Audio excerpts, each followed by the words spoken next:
یوں لگتا ہے مملکت خداداد پاکستان کی 75 سالہ کرم خوردہ دیمک زدہ اور مخدوش عمارت کی ازسر نو تعمیر کا آغاز ہو چکا ہے۔ اس کی بنیادوں میں چھپے وہ تمام کیڑے مکوڑے جنہوں نے اس عمارت کو کھوکھلا کیا، وہ سب اپنی آخری لڑائی لڑ رہے ہیں۔ کوئی ایک طبقہ ایسا نہیں جو فخر سے اپنا سر بلند کر کے کہہ سکے کہ اس 75 سالہ لوٹ مار میں اس کا حصہ نہیں رہا۔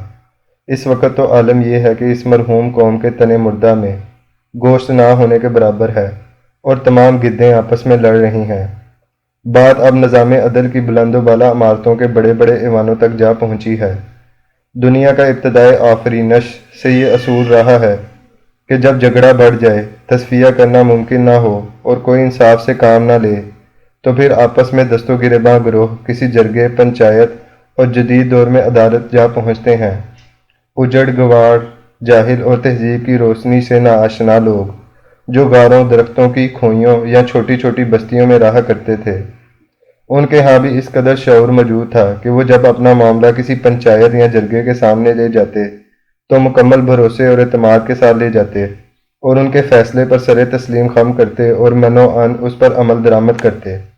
جرگے یا پنچایت میں اگر رائے کا اختلاف بھی آتا تو اس سے اس معاملے کی حد تک رکھا جاتا اور زیادہ سے زیادہ فیصلے میں اختلاف کیا جاتا، لیکن ایسا تو گوار قبائلیوں اور تہذیب ناآشنا دیہاتیوں میں بھی کبھی نہیں ہوا کہ ان کے جرگہ ممبران یا پنچایت کے پنچ آپس میں دست و گریباں ہو جائیں اور پوری بستی دم بخود رہ جائے کہ اب ان کو ٹھنڈا کون کرے گا۔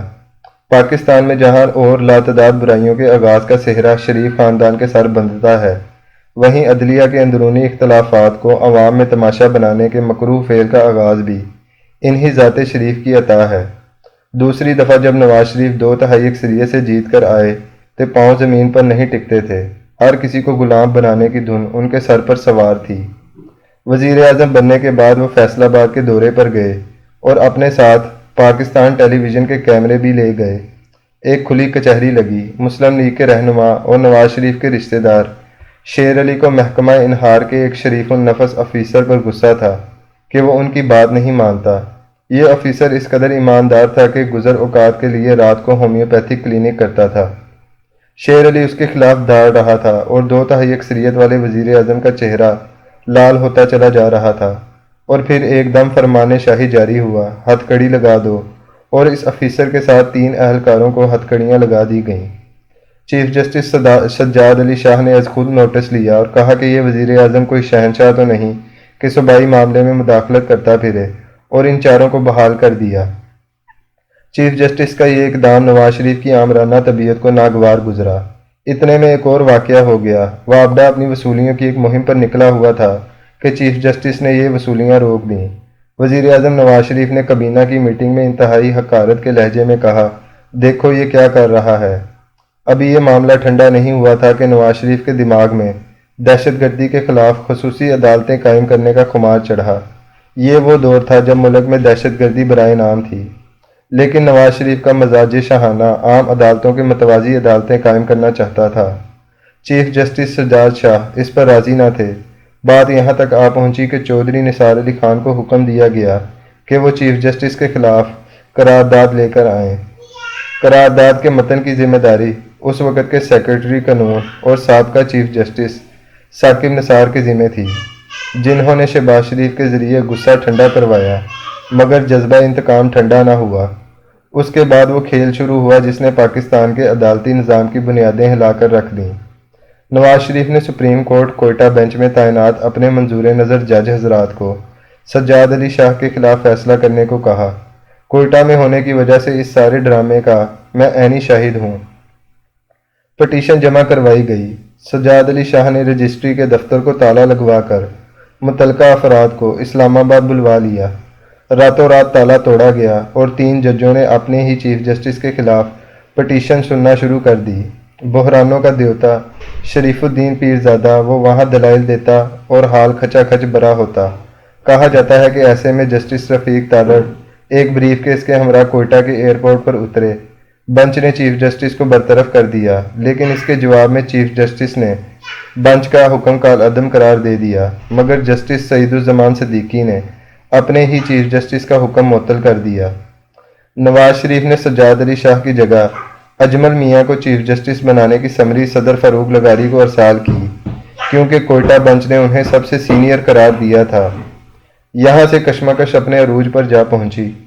نواز شریف نے کابینہ میں دعویٰ کیا کہ فوج کے سربراہ جنرل جہانگیر کرامت ہمارے ساتھ ہیں، لیکن صدر کے پرنسپل سیکرٹری شمشیر علی خان لکھتے ہیں کہ ایک دن میٹنگ کے بعد جہانگیر کرامت میرے دفتر آئے اور ایوان صدر کے پیڈ پر کچی پینسل سے لکھا "وی آر ود یو"، ہم تمہارے ساتھ ہیں، اور کہا کہ یہ صدر کو دے دینا اور چلے گئے۔